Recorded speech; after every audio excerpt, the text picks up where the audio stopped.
The second half of the video, or sorry, the last part of the video is flushing the capping station tubes.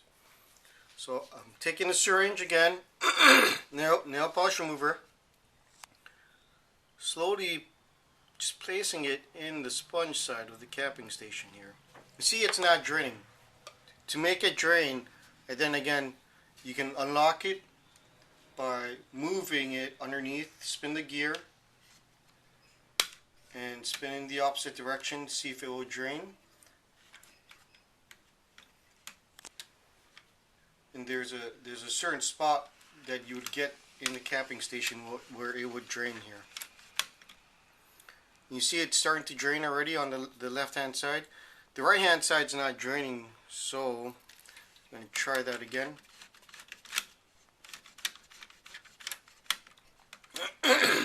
What you can also use is the Phillips screwdriver, same thing from the printer frame.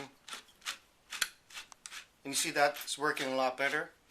So if it doesn't drain, I would use a Phillips screwdriver to allow it to drain. So I'm going to take some more nail polish remover here, feed it in the sponge,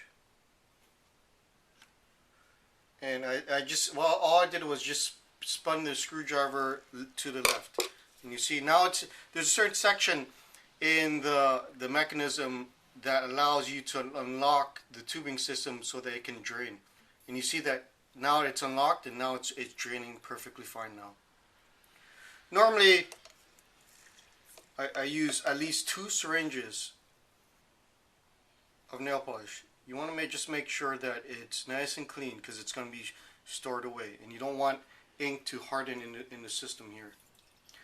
And where it's being drained into is, of course, the waste bottle through the tubing system.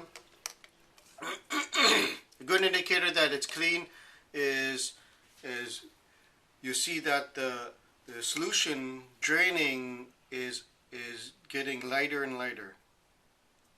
And I see that happening right now as well.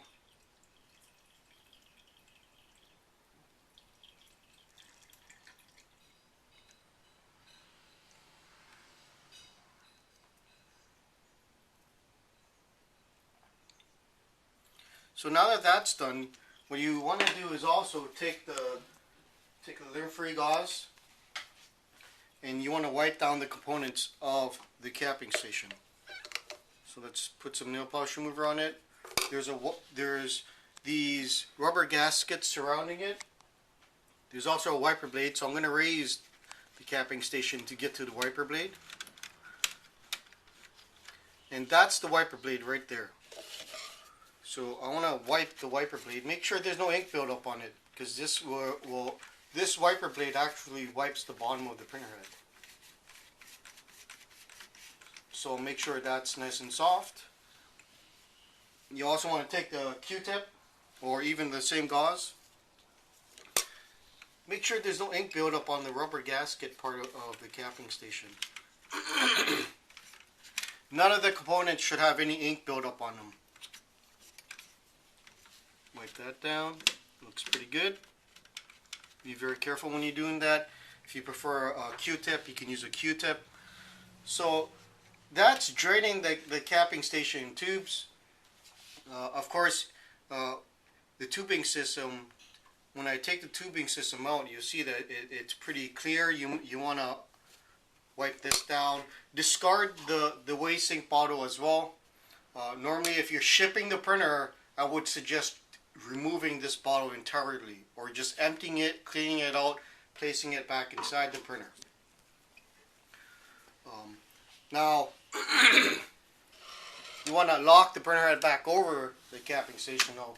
So if it doesn't move over, that means the capping station's in a lock position. So you want to unlock that now. So let's go ahead and unlock it first. So that's unlocked, and of course lock it back in place so the printer head doesn't move anywhere. So that's locked. Let's move some things aside now.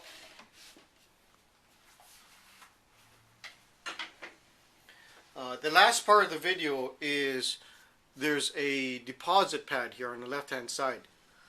Before I remove this, you want to make a note of how it's positioned. So this over a period of time will collect buildup of of the waste ink that's ejected from the printer head. So you want to remove that, place this back inside. Make sure it's flush against the printer frame, because the actual tray system of the printer, you don't want that hitting this. Alright, and that's pretty much it. The last step, put the cover back on, make sure everything's screwed in, close up the any panels you have open. I'm just going to place the ink basket back inside. All the ink lids are closed. Make sure it's magnetized. It's all set. Remove the ink bottle.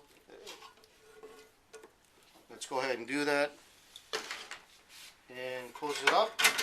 Place the cover back on, and you're ready to start preparing the printer either for shipping or just covering it up so that there's no dust on the printer.